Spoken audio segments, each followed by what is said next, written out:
point, we adjourned, and I'm going to turn it over to Susan for our annual show and share.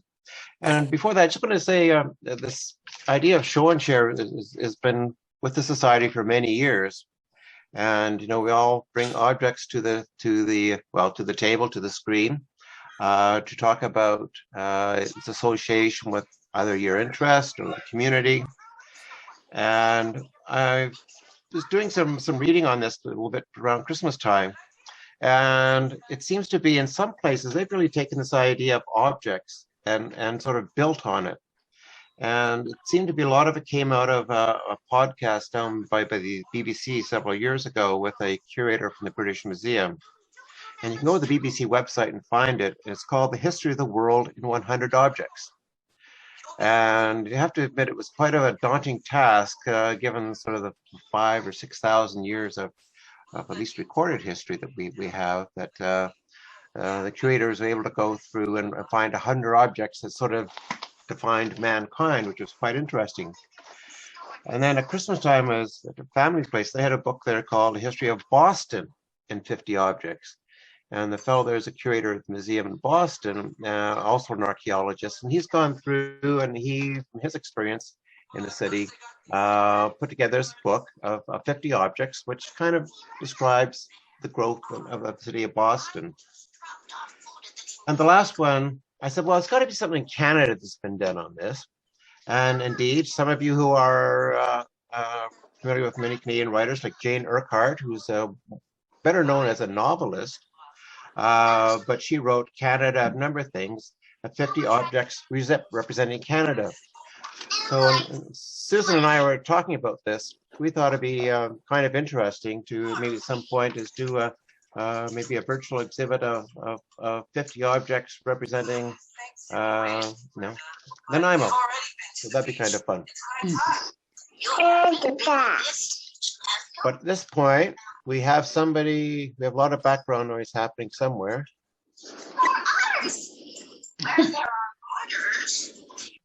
Somebody got a TV on? Or?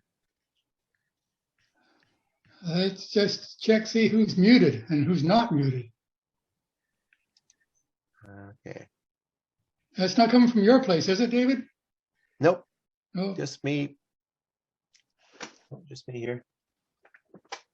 Okay. Anyway, at this point, I'm going to turn it over to Susan and to talk about our evening program.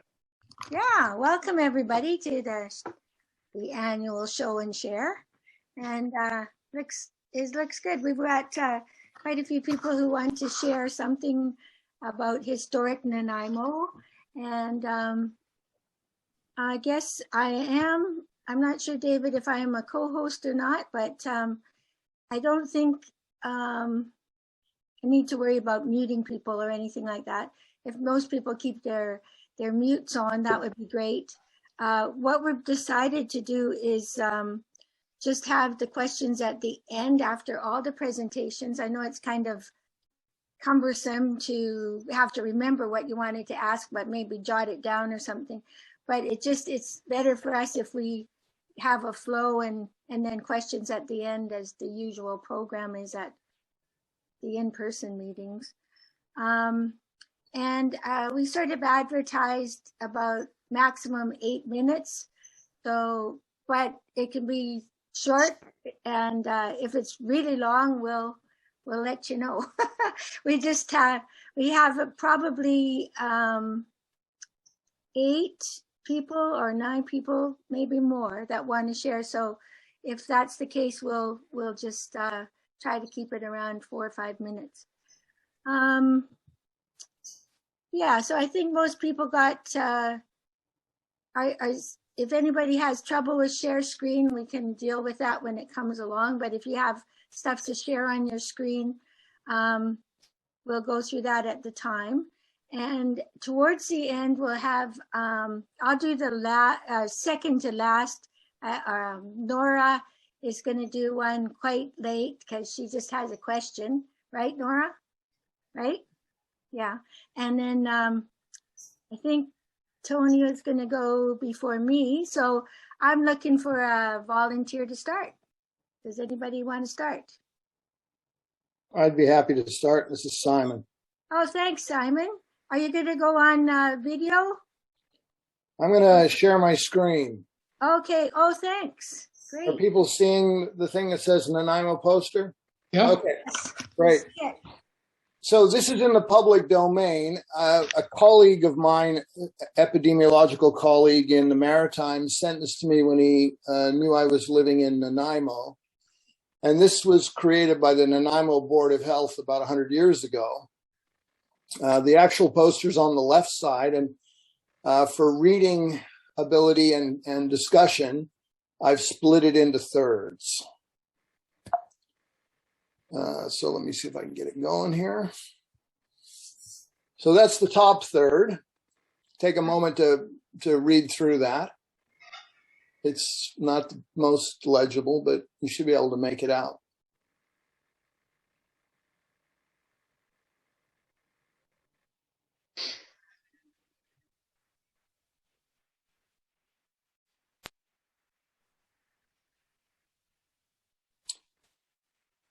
Now, what I'm going to do is highlight certain things of interest on each of these thirds for quick discussion. The first thing is the term the Spanish flu. I think folks probably have heard that it wasn't actually started in Spain. It was an outbreak in Spain that got a lot of press coverage. And there may have been early cases in Europe, but the main cases have been traced to military camps training soldiers for World War I in the US. And the generalized belief is that they spread it throughout Europe. It's the third worst pandemic in our history, up to 50 million dead, 1/3 of the planet's population affected. The other thing I noticed when I read this was strong emotive language around poison and undertakers. Words like violent, severe, disastrous, viciously dangerous, and deadly. And clearly, they were trying to alarm the public to get the public's attention. Perhaps a lot more forcefully than we have with the recent COVID response a couple years ago. At the time that Spanish flu was happening, we did not know about things called viruses. So there were a couple of bacterial infections that showed up comorbidly associated with the disease.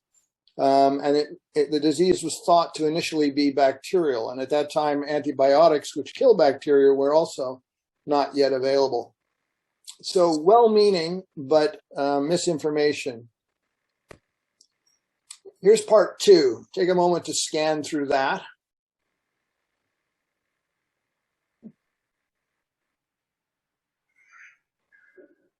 Use either Listerine.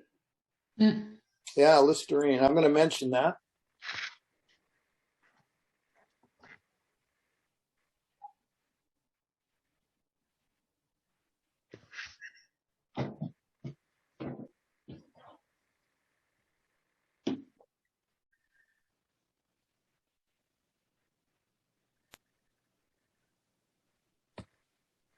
So the first thing that struck me was the practices haven't changed much in 100 years. Still very effective to distance, mask, isolate, and disinfect.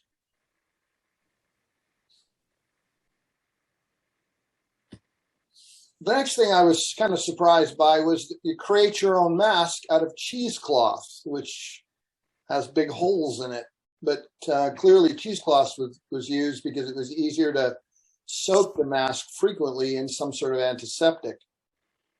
Unfortunately, in those days, the medications were limited. As I said before, no antibiotics. The best thing they had going for them, as somebody remarked momentarily a moment ago, was Listerine, which is mostly alcohol. It's the equivalent of our hand-based gels, alcohol-based gels that we use today, except for your throat. But carbolic acid, also known as phenol, if mishandled, was causing burns and skin irritations. But I think the reason they had wide, easy access to carbolic acid was because it's extracted from coal tar, and we know there would have been plenty of coal tar in Nanaimo 100 years ago. So somebody would have been extracting that on an industrial basis, I would suspect. The one that really surprised me was mercuric chloride, or what they call bichloride of mercury. It was commonplace in those days. You could buy it over the counter at any pharmacist. It was highly corrosive, and it led to many accidental poisonings.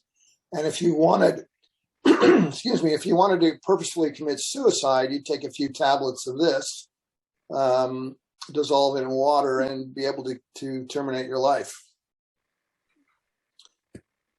Part 3, treatment of the sick and danger signals, had some interesting pieces in. I'll give you a minute to scan through that.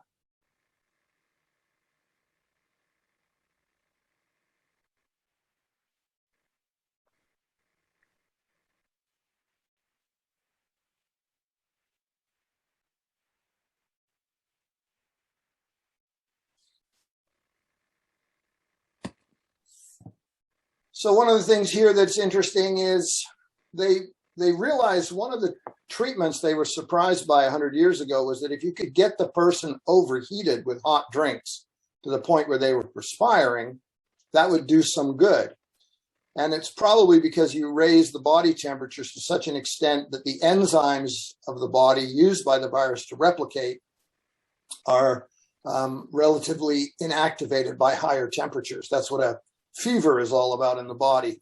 So kind of creating that fever-like condition in people was thought to be a treatment at the time. Aspirin and what they called acetafen, which we now call acetaminophen or Tylenol, was available, and it was a common headache treatment. Ibuprofen, which is known as Advil or Motrin these days, is not yet discovered or created. And the other thing they had there was take medicine to open bowels freely, because constipation leads to headaches either directly through dehydration or indirectly through other malaise. So I found that interesting. And finally, this referred to under the danger signals was this duskiness of face. And any of these danger signals are a reason to get medical or hospital treatment. But the duskiness of face was a cyanosis, purpling of the skin due to low oxygenation of hemoglobin in the blood. And that's why this pandemic, the Spanish flu, got the nickname of the Purple Death. You may have heard of the Black Death ages before. And my final slide is to put the Spanish flu and COVID into a logical perspective. Here you have the Black Death way back in history, smallpox in yellow, the third plague, and this is the Spanish flu in green. This is HIV, AIDS in red, and then here we have COVID, not yet determined in size. And if you put them out in terms of death toll, Spanish flu is the third worst. COVID only ranks so far as the seventh worst. Okay, that's it. Thank you for your time. Very interesting. Thanks so much, Simon. Yeah. Yeah, I thought it was an interesting juxtaposition with what we're dealing with today. Yeah, very nice. If people have questions, they can put them in the chat, and I think Sue is going to keep track of that for me. If you do have questions you want to bring up later, or anybody, thanks very much. So we'll move on. And is there someone who'd like to go next? I can go. Thanks, Daryl. Okay. What I've got here is a telegraph insulator, Hemingway 42, pre-1933. I can tell that from it, and quite rare because its drip guard are pointed, they're sharp. Now, this insulator was found on the east side of the Alberni Inlet. I'm not sophisticated enough for shared screen, Yeah, but here's Bamfield, Port Alberni, and there was a telegraph line running between Bamfield and Port Alberni, and until 1959. And at some point, 1980 actually, I was down at San Mateo Bay helping out on a fish farm. And we had some extra time, so we did some exploring. And we got some intel from an old guy who must have been at least 55.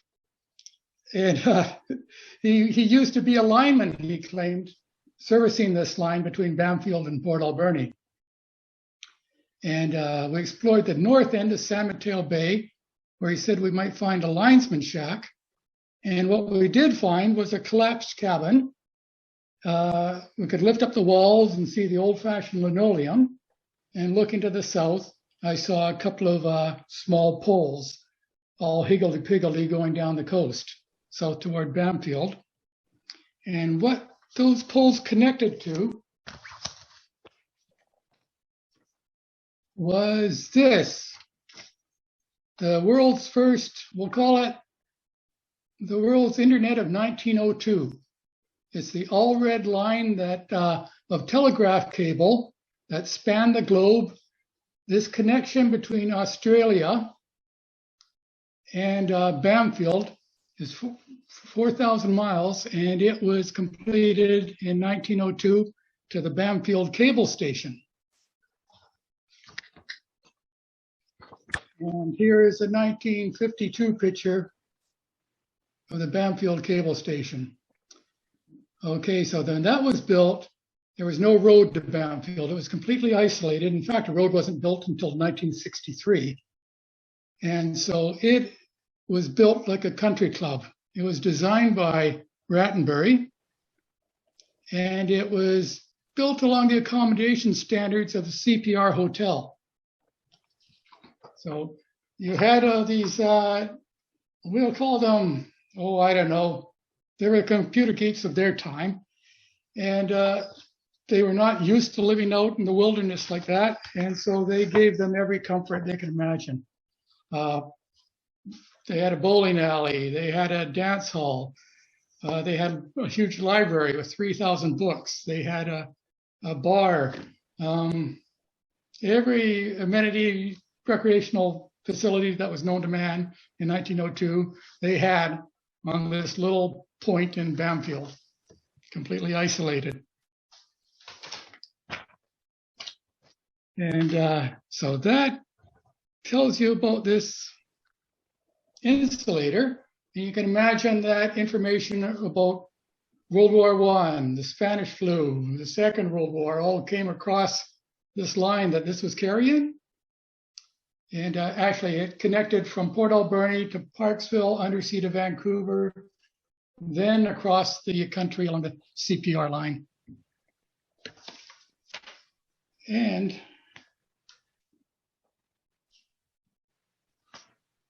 come 1959, the Bamfield cable station was considered obsolete. So 1902 to 1959, it was a fully manned station. It was a relay station. Everything had to be transmitted manually from there. But then the system was automated, and they completed the undersea cable up the Alberni Inlet to Port Alberni. And by 1959, a fully automated system was in place. It just took a skeleton crew to run. So then poor old Bamfield, it was vacant, and until 1965, when it was torn down or burnt down. The opinions differ. I was always told as a kid that somebody arsoned it or torched it. And so where would you think all this fancy stuff went that was in the cable station? Some of it was sold off for as cheap as $1. A big 8-foot-long oak dining table, carved legs and everything was sold off as low as $1 at the time in the 60s when they were decommissioning the station. Well, I can tell you that the pump organ, and quite a bit of the furniture went to this old house you see here.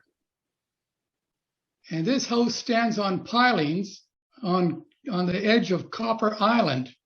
I'll go back to my map of the inlet and show you where Copper Island is. You can see it there. It's actually called Zardus Island, Tzartus on the charts, but the locals call it Copper Island. It's just a Port Alberni quirk to nickname things. So on that same time at the fish farm in 1980, the day after exploring for the linesman shack, we popped in to this house. And there we found Nelson Duncan. He lived down the canal. Well, that's another thing. Port Albernians call it a canal when it's an inlet. And I think since the 40s. And he raised 2 kids there. But this time the kids were gone and his wife had died of cancer in 77. And once again, this was in 1980. So there we got to meet Nelson Duncan. I would like to find out more about him. I think he must have been something of a remittance man. Also a Renaissance man. He could carve, he could tinker.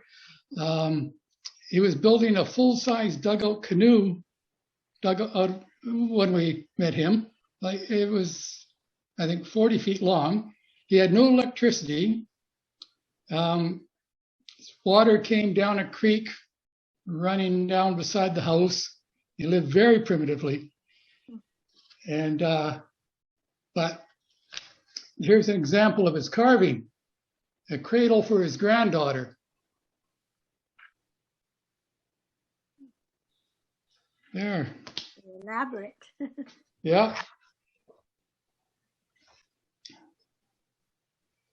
So that was 1980. I wish I'd gone back.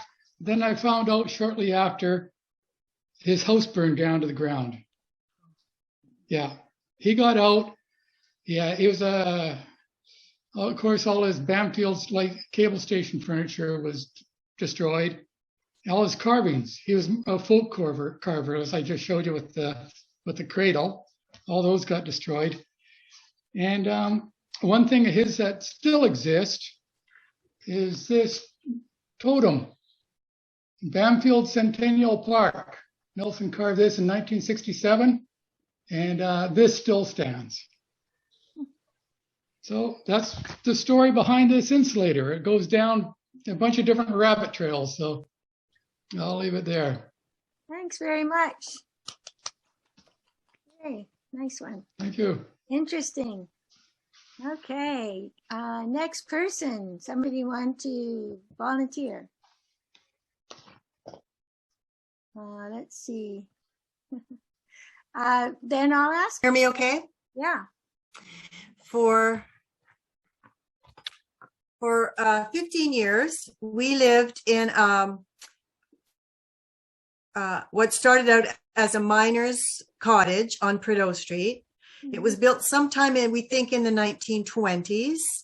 And when we were fixing the floor, we realized that there was a hole in the corner of the living room floor with a trap door. And so we put the flooring on, and then we decided we'd go down below in the crawl space and see if there was anything under that hole. And sure enough, that's where they swept, I suppose, all their sweepings. And we found these bottles here, and I'll just see if I can get a better angle. Some of them are marked. So one is Worcestershire sauce. The other four of them look like medication, some kind of medication bottles. And then there's this very fancy perfume bottle. Yeah. And so I'm going to do some more research because some of them have company names on them and find out exactly what they were, I hope. The other thing that was with them, there was a lot of broken glass from broken bottles, but the other thing that was with them was a woman's lace up boot. which would have been, I don't know, I guess the mid 1900s or before then, which I'm really regretting that I did not keep that. So, and at about the same time we lived there, about 1985, they dug up part of Prideaux Street, and they started finding horseshoes and old money and things like that. So I'm very proud to have lived in a part of town that still had that history kind of lurking in the basement, so to speak. And we moved from that house in 1995 and moved to exactly the same style of house, but it was owned by merchants. And so it was very upscale. There was a chandelier. There was a lot of fancy lighting and some beautiful woodwork. So, and we've lived in that house now for 25 years. So that's my story. Awesome. Thanks very much, Sue. Those look interesting. We'll have to find out how your research goes. Yeah. That's great. And I didn't ask Bill and Joan. I don't know if they're wanting to present before we go back to the board here. Okay, so how about Tony? Can you present? I can. I've got, when I was doing research on my Colliery Dam project last year, I got from Victoria a copy of the recording that my dad had made of a guy called Joseph Neen, who and this recording was made in 1965, and Joseph passed away in 1967. But he worked during the 1920s for the Western Fuel Company, so we had, at any rate, there was some snippets. It was 60 minutes of audio, but I thought, well, see if I could pull out a short part of that might be of interest. So what I want to show, I kind of put together some 8 minutes out of that, but the full audio is available from Victoria for anybody who wants it. So if I do share screen, this should work. We'll just start. Right, it's working.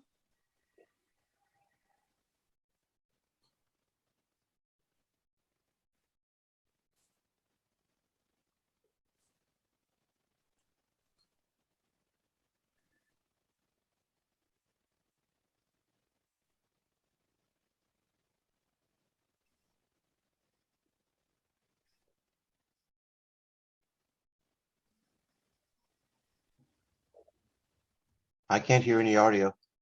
Okay, I was wondering about that. Hang on a minute. I'll see if I can figure out how to share the audio.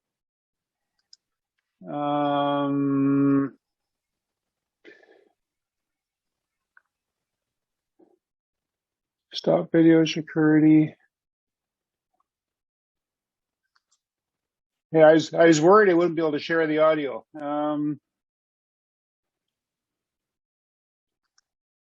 Can anybody help me on how to share the audio? I'm kind of flipping around down here looking for the button. Is it a slide? Volume's up full. Yeah, I got volume, but you can't hear anything, huh? No. New share, poll, chat. Let's see. Can you turn it up just on your computer, do you think? Well, it's supposed to actually play right off the computer. I did a quick look and. Well, it's not playing right now. No, I know. I turned it off. But you can't hear any audio at all, or just a little bit. No. Tony's AirPods Pro built-in do. Tony, are you using anything plugged in externally to it, like external speakers or headphones or anything like that? Yeah, I do. Yes, I do. You might want to remove those and try playing it through the speakers of your computer. Output. Let me know if I can help. Let's try. I can try that. Let's try this. I will go back to the beginning.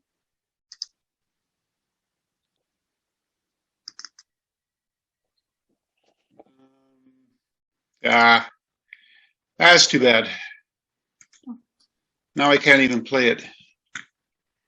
Molly Oh, it's suggests, rolling. It's counting. I saw it. Sorry about this, guys. Molly suggests unsharing, and then when you go to share again, there might be a button that says share audio. Screen sharing. So if I stop sharing, okay, how about I just go back again? Make sure the sound output. Oh, you go on there, it says share sound. So you click on share screen and you come up to your screen. It shows your screen, whiteboard, iPhone. If you look down the lower left-hand corner, it says share sound. It does. Okay, I got the share screen down here. That's what I was looking for. When I looked online, I thought there would be something that tells me how to do that. Yeah, just click on the shared screen button. Yeah. Oh, I see. Sure, I got you now. There we go. And then look at the lower left-hand corner. Yep, I got it. Share sound. Okay, got it.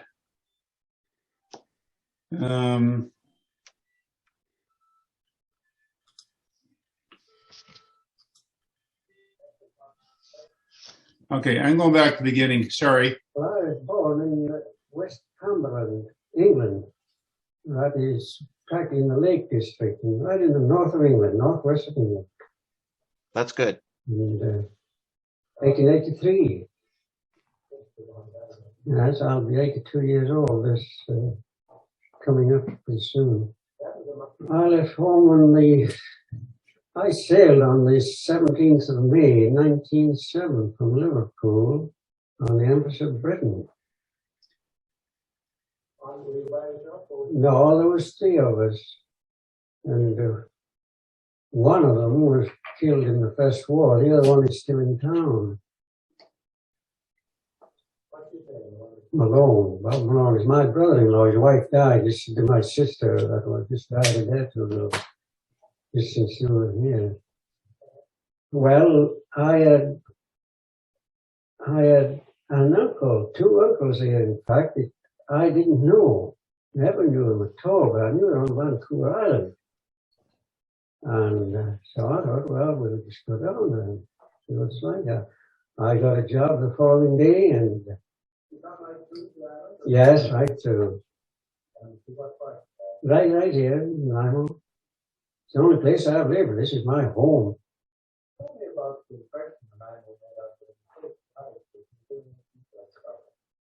Well, it was a very small town. It was a young town. Just when I arrived, I didn't know, but the streets were muddy, wooden sidewalks, these overhanging verandas, you know, the stores. And I think the population wouldn't be more than about maybe 2,500 people, something like that. And there's no taxis in those days, you know, no transportation of any kind. The horse and buggy, that was all. And but I found the people very generous and very kind-hearted. And in fact, you met one of your friends downtown some night, perhaps you had no money in your pocket. Have you got any money with you? Well, what do you want? Well, can you loan me $1? Is that all you want? Yeah, that's all I want. Oh, you take $2, maybe $5, whatever he had in his pocket. He wouldn't ask you for anything when you're going to pay me back or anything. You don't think about that. Do you remember what boat did you come from? I came on the boat named the Joan. That's sheep, yeah. Sort of growing up behind the trouble there. Right in this town, there was nothing, absolutely nothing. It just was like the thing that went over the sky the other night. It was something right out of the blue. I was walking across the mine yard So the mine was down there and the office was up here somewhere, maybe a couple of 100 yards. And there was 3 men there with a arm for pamphlets. The last day, May 1913. They were there at 3 o'clock as the men were coming off the work. I picked one of these up. And great big black headlines, "You're on strike." And that was just like it had come right out of the blue, as far as the man was concerned. These men were from across the line. I took one of these up to the manager, this T.S. Stoppett, who I showed you that walking cane the other night. I said, "Have you seen one of these?" He says, "Yes." It was on a Friday. And he says, "You know what I'm going to do?" I said, "What are you going to do?" He said, "I'm going to blow 2 whistles tonight and give them a day to think it over." I says, "Mr. Stoppett," I says, "you blow 1 whistle and let them come to work tomorrow." No, he said, "I'm going to blow 2 whistles and give them a little time to think it over." And he blew 2 whistles. And I'll tell you, there's people that, where they got the men from, I don't know. But they all met right in front of where our cenotaph is the day there. I didn't see it, but there was just crowds of them there. And I'll tell you, we were on strike, and that's all there was to it. And this was the finest little mining town on the North American continent. Didn't matter where you went. There wasn't another place like it. Was there any, I mean, they were striking, I suppose, but then there witnesses. Well, not here, it wasn't. It just, the last thing that they were thinking about or talk about, we never had talk about it at all. There was, the only thing I could ever find out that there was, in one of the Canadian collieries mines up at Cumberland, there was a little difference between what they call a fire boss. That's one of the men that go around lighting their charges up, and a workman. And that's the only thing that ever I've had. Why do you think it's crossed on for the last days? Surely then they must be consistent with the want of sleep or the want of more pay or something. Well, maybe they did, but you didn't hear tell me. Did you just the way this gang brought in, they brought some tucks in with them too, you know. And my gosh, they really, well, they're just a bunch of thugs. Well, just the Armstrong men. If you were found going to work, they were there to just rough you up a little. That's all. What's any other, fight went on for some time? Nobody got back to work again until October of that year. How did it happen? Well, I think the people just got tired of milling around the way they were. I think that was all.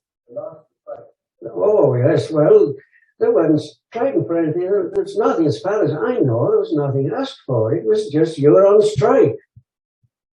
When did the military come in? They came in that night, I think it was, in August. That was the sort of climax. Mm-hmm. They were there then quite some time. Right? Oh, yes, they were there for, I don't know, maybe a couple of months or so. But it was just to preserve peace, that was all. They weren't doing any police work. It was just to preserve the peace if anything did happen or right there to help. This mine down here never worked again. This one with the black ball lands, that never worked again. How was that? Well, they lost this Frisco business, and that coal was all going to Frisco on river. Mostly Frisco, Seattle. Those boats never operated anymore after the strike.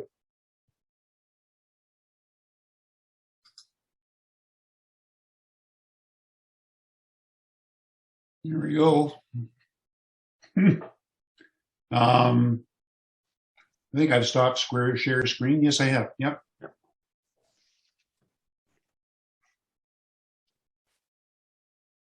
Great photos in that, Tony.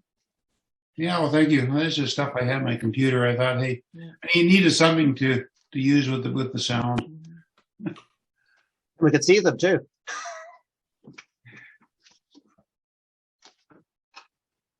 Great. Okay. Susan. I'm Susan. on mute. I was Where on is Susan? mute. There's Susan. Yeah, that was great. So I think we'll go, I'll do my little presentation and then we'll end with Nora asking her question. Is that okay, Nora? Give me a thumbs up. Here, if other people don't mind, because mine is a question. Yeah, so I'll just end with you and then we'll go into questions for everybody. Okay. Okay, so I'll do my presentation. It's going to be short. Okay, thanks. All right, so on mine, let's see.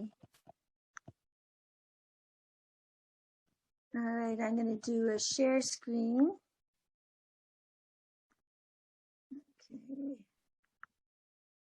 I think I can make that happen. All right, so mine is about the miners' shack that we went and looked at in September on Liam Road, 8 Liam Road.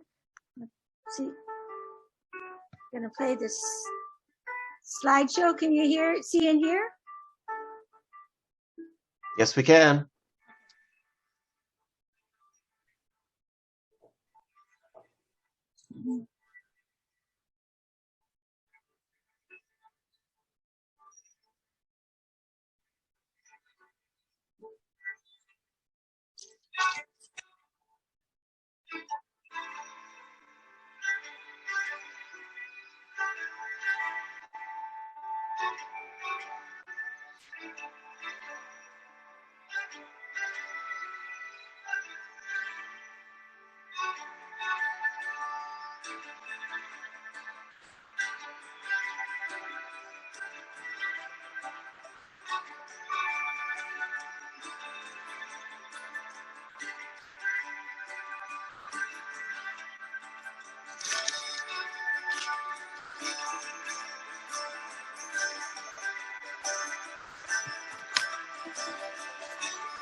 Okay, so let's see.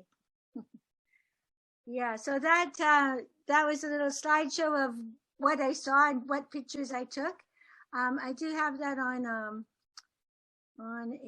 just on Snapshot. I don't know if I can maybe access it.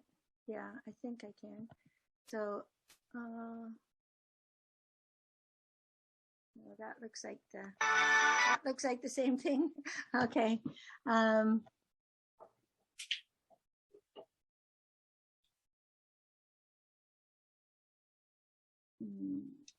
Okay. So the day we went there was September. We got a call that the miner shack was going to be demolished, and did the Nanaimo Historical Society want to look at it and see if it could be saved or moved or something. We didn't have much time. It was sort of like the last minute. So we went there. Daryl and Tony, I think you went too, didn't you? And we had a look around, and the fellow that was going to demolish it was there.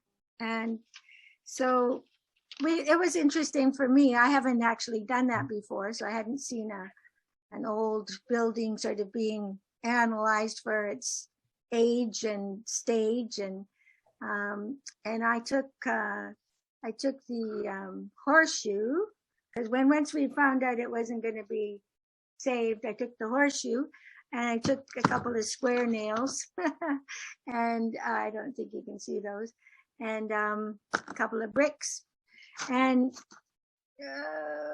bricks, there they are, from the site.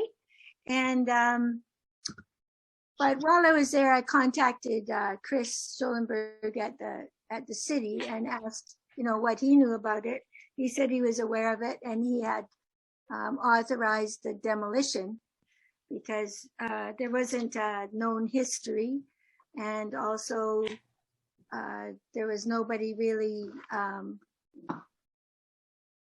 looking to save it. And so I did a little bit of calling around to see if I could find anybody, but I couldn't.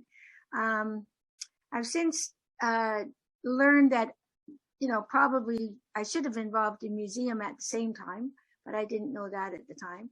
But when Chris said he'd written it off as a demolition, the fellow that was going to demolish it just said, well, he'd decide what to do. And I don't know what he did.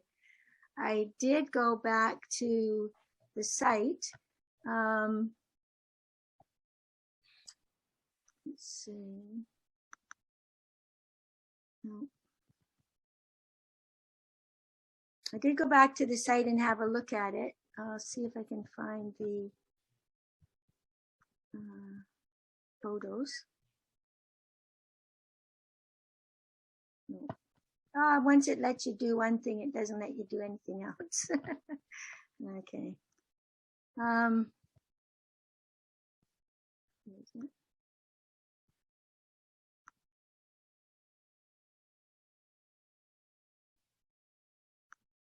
Okay, so can't do it. Anyway, I went back there today, had a look at it, and it's gone. It's a great big field, and there's a big sign that says there's going to be 13 lots for sale, subdivision, and it's all snowy. Looks very tranquil. I guess that's going to last a little while, but not long, or until they start building. Yeah, I don't know. One of the things I thought I might talk about was the pit ponies, but I wasn't sure if the horseshoe was from a pony or a horse or a mule. And I couldn't really find any information about pit ponies on the spot. So next time, maybe. I just thought it was interesting that there'd been pit ponies for the mines, and I'd like to know more about that. So that's about it for my presentation. Okay. And I'm sorry I don't have more photos, but we'll move on to Nora. Does anybody else have more, or just Nora and then we're into questions? Just Nora, okay. Nora, can you unmute? Yes. Well, I feel embarrassed because mine is not Nanaimo. I just don't know what this is. I found it when my dad passed away in his belongings, and it's some site of a lamp. Can you see that? I can't. Yeah, we can see it. We can see it. It's Yeah. it's a navigation lamp. It's either a stern light or a bow light, looks like. From what Oh, period? my father was in the Navy, in the Canadian Navy for 35 years, but this is nothing like anything that would be on a boat that he would be on, because he was on corvettes. Yeah. And, but I don't know where he got it. Can you, oh, you can't see it. Yeah, there we go. Yeah, it's definitely a kerosene navigation light. Yes. Kerosene navigation lamp. But I don't know how you use this. That, of course, is an air thing, but this is kind of loosey-goosey. So Can you change the glass on? Is the glass removable to put in red or green, or? I beg your pardon? Is the glass removable so you could put in a red or a green pane, or? No, this is the only part that opens. Now, this opens up there, but I can't move that. whether they can see it. Yeah, we can see it. Yeah. Yeah, that's a kerosene there. That shuts. But I don't know why this doesn't, it doesn't go anywhere. This key. Hmm. Isn't that a lock on the side? No. No. And the back is that obviously goes over something. Okay. Maybe that key is to turn up the wick. Too short. Oh. You see, the only thing is it would go, I thought, maybe through this hole. Oh, yes, you're right. There is a hole in the end of this that turns the wick. But I was wondering, with my dad being in the Navy, now he wasn't one to ever go to a sale or anything, so he wouldn't have bought it from something. But so I assumed that it would be used on a boat because of his experience and his contact with, Naden and that. So has any of you seen one like this before? It's brass and it's quite heavy. Well, maybe it's a wall light for outside wall or inside wall. You just hang it there because one side's flat. Or maybe it's one they used when they took the lifeboat and went ashore. Like you still need to have a light to go ashore. Yes. So it doesn't have a handle for carrying. So actually it fit onto it'd be a bracket on the bow or the stern, and it would fit on there. By the 1940s, you don't see them very much. They were, particularly all the Navy boats would have been electric, but it is from an earlier time. Yeah, I'd say the 20s.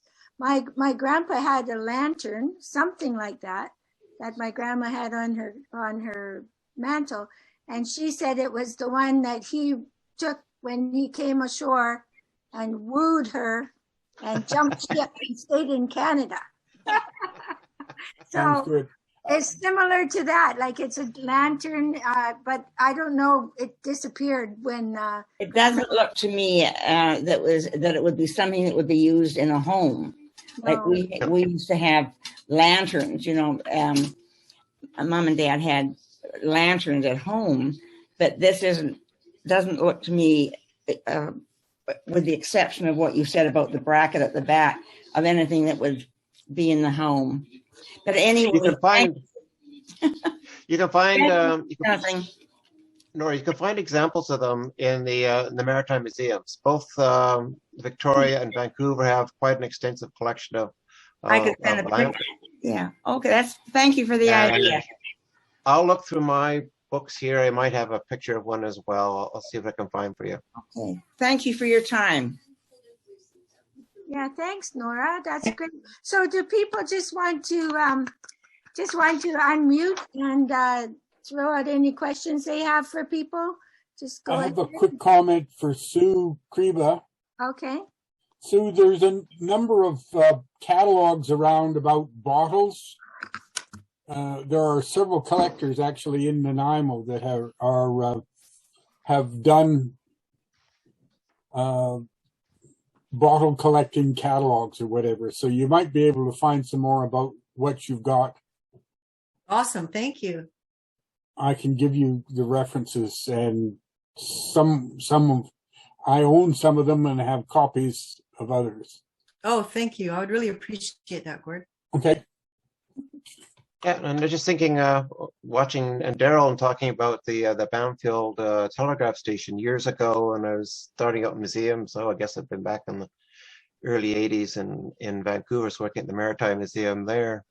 And a gentleman came in. I spent an afternoon with him, and he had been a telegraph operator in Banfield. And he said because the Banfield operated high-speed keys. So the signals will come in probably over that line you had into Banfield, and then they'd have to rekey it for the submarine cable. And it was an entirely different type of key, and it worked sideways. So they used it this way, the thumb, so it worked faster. And that's what they did all day. They sort of transferred from one system to the other system, and he said it was very difficult. It wasn't difficult work, he said, but it was just tedious, and your thumbs got sore out. I guess it's like today, you have your smartphone and you're doing that, but this one you'd be using it this way all day long. And he said after a while you could recognize who you were talking to on the other end because they would respond when you finished the message, and by the way they keyed, you knew who they were. Everybody had their own way of doing it. And some of that equipment is in the museum, right? In the Maritime Museum? They had some, and you raise a really interesting question, because I worked on conserving 2 of the keys there, but a lot of the equipment that came out of Bamfield went to Parks Canada, and for the longest time was in the basement of the Wickaninnish Center, and it all mysteriously disappeared one winter, and nobody knows where it went. A comment here, maybe 20 years ago, we had a presentation at the Historical Society with a Brit who worked for the operations company that ran these overseas cables, and he and his father and himself had both been on these Pacific and Indian Ocean islands and whatnot that were the landfall for the cables and stuff. It was kind of interesting, and he gave us a presentation about Bamfield and about the overseas cables. And I can't remember the name of the firm, but there was also a firm that was involved in the actual laying of the cable. Well, the original firm was called the Pacific Cable Board. And then there were a couple of names in between, and of course the last was Teleglobe. Yeah, that was the Canadian aspect, but there was an international one that was British based and so on. But anyway, they were all there. Yeah, I thought it was kind of interesting because there was it was a federal company that ran the cable between Bamfield and Vancouver, a federal government company. As it is today. Uh-huh. Yeah, I was going to say it's quite neat, and because the cable ran from Bamfield all the way to Fanning Island. Yeah. Just south of Hawaii. Yeah. Yeah, I'd say so. Okay. Closer to New Zealand, I think. Quite a ways north. Yeah. But still over 4,000 miles from Bamfield. That's a long piece of cable. The longest in the route, I think. One of the things I had to say about the flu one, I shared with Simon that I have my grandma's old nursing book from 1923, and the flu thing is the same treatment. It's basically the same treatment, but they did use something called turpentine stoops. I just like the sound of that. But I guess that's something they used to clear congestion and stuff. But yeah, sounds like one of the situations. If the flu didn't get you, then the remedy did. The remedy did. Yeah, some of the pictures are amazing of what they came up with that they had to build themselves. Yeah. Now, I wonder if they had non-compliance issues back then, like if they had anti-maskers. Yeah, I wonder, probably. I don't know that. I think we're just socialized all into having vaccinations. And also, I want to say to Tony, his dad was, I don't know if you guys know, his dad was Imbert Orchard, the CBC interviewer. And he interviewed my great grandpa around the same time this old fellow was interviewed. And I have to get a new copy of that tape because I've only got part of it now. I think I can get it from the BC archives. But I could probably transcribe it better than I've seen because I know his voice and my great grandpa's. And there's two good transcriptions, but not completely good because Mhm. you know the guy's voice, you can tell what he's saying, and so it's quite interesting. Yeah, you can. There's a form you fill out on their website. Oh yeah. Yeah, and you have to pay for it and sign something off in order to get the recordings, but it's not that much. Okay. And yeah, there's a lot of good stuff. But yeah, I did my search because I was looking specifically for something that my dad did that was relating to Nanaimo. Mm-hmm. But any rate, it's easy to do. And this particular tape that I have, I've got it. If anybody wants to listen, I'd be welcome to share it because there's a whole hour on it, and he talks about the riots that happened during the strike, and there's all sorts of stuff in there that I didn't have time to put in the recording. This is the 1912-14 strike? Yeah, it was 19. Well, the strike was 1913. Okay. 14, and and they had.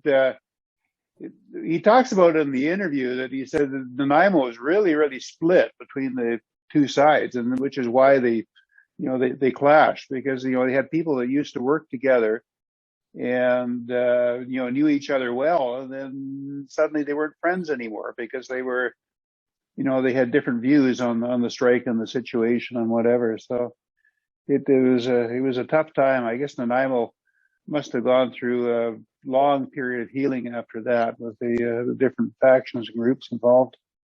Yeah, my grandmother from South Wellington grumbled about it to her dying day. Yeah. Mm-hmm. Well, it wasn't unusual. I lived in Drumheller in the late 60s, and they had a strike in really post World War I, and there were divisions within the town that were still evident in my sister's high school. She was told by a friend of her best friend that she couldn't be friends with another person because that person was from a family that had been strikebreakers, scabs. Mm-hmm. So that was, almost 50 years later. Tony, Molly wonders if the video has been transcribed by any chance. Yeah, the audio hasn't, as far as I know. No, it's a lot of that stuff is only over the last 10 years or so has actually been digitized because it was all on reel-to-reel tape. And putting this together, there was 2 30-minute tapes that I had, which are actually separate audio recordings, but it was all done on 30-minute reel-to-reel. There's CBC tapes? Yeah. CBC tapes? Yeah, radio? magnetic. Yeah, the old magnetic tape. Yeah. Yeah, but your dad recorded for CBC this interview? Yeah. Yeah. So, and he had a technician who worked with him. The name is Ian Stephen. Right. Who did the tech stuff.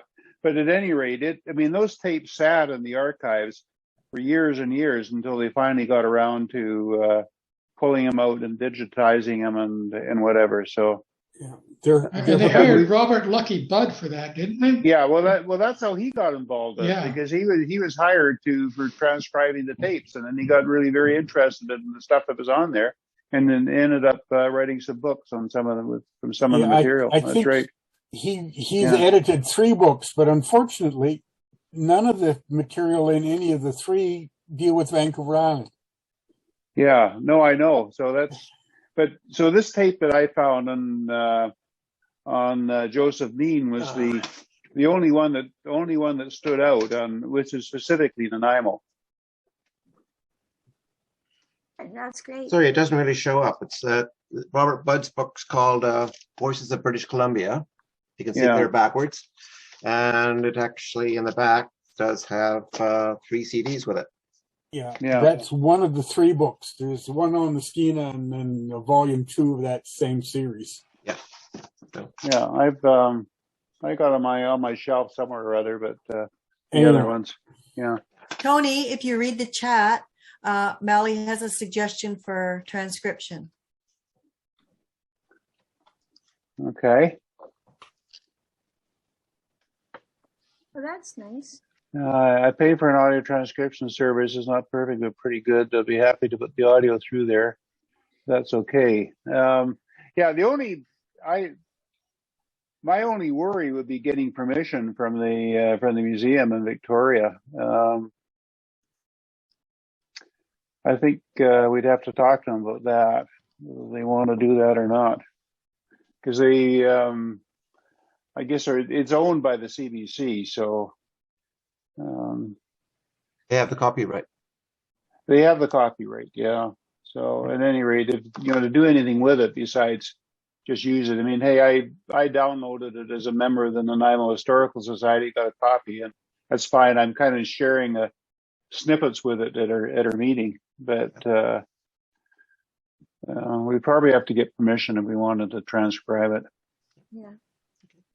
Well, if you want to pursue that, something we can But discuss. if somebody is interested in that, I can certainly pursue it, and I'd certainly be willing to share the recording with anybody who wants to hear the whole 60 minutes. Okay. Just send me an email. Treasure at NanaimoHistoricalSociety.ca would get me. Daryl, my comment earlier about the presentation that was held about the red line or thin red line, Dallas has put a comment in that we made a recording of that presentation, and it's on. Oh. You can listen to it. Oh, that'd be great. Yeah, that was before my time. My time with the society. Huh. Yeah, I read it here now. April 2003. Thanks, Dallas. Yeah. Okay, more questions from anybody?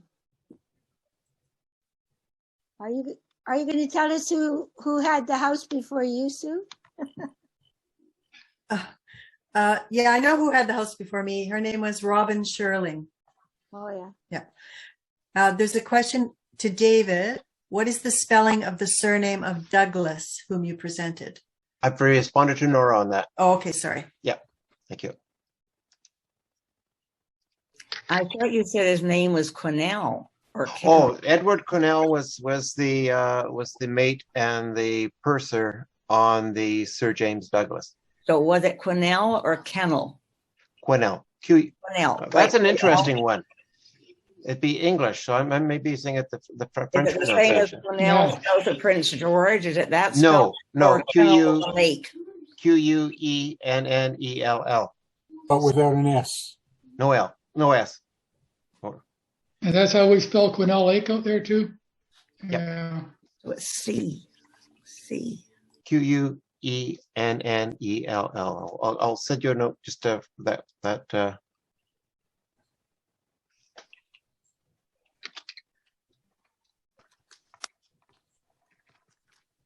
I've sent it to you, Nora.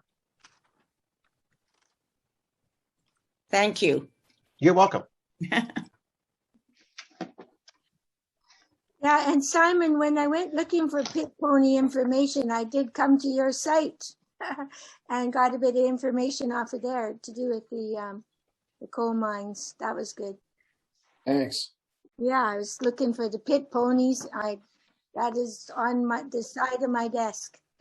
Yes, mules and horses. It occurred to me, Susan, that there might be something about the pit ponies buried in the Koltai tapes, the transcripts. Okay. The Koltai project. Okay. Which are at the VIU things. Okay, thanks. There's quite a number of them. There were the tapes or the whatever that Lynn Bowen used to do her first book, $3 Dreams or whatever. Yeah. Okay, great. Okay. Now, Susan, regarding your horseshoe, right. I can tell you that it's not a mule shoe anyhow. Mule shoes are narrower and longer, so that rules that out.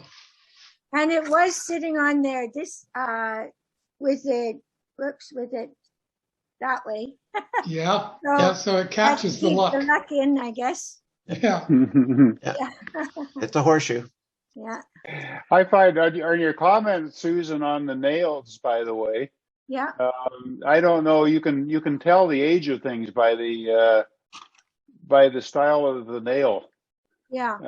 because there's different square nails. If you go through the history of nails, that's a good way to do it. And I actually pulled out a nail here from the building, and I think I went through it, and I figured the shack was built somewhere around 1890. Oh, neat. Yeah. Yeah.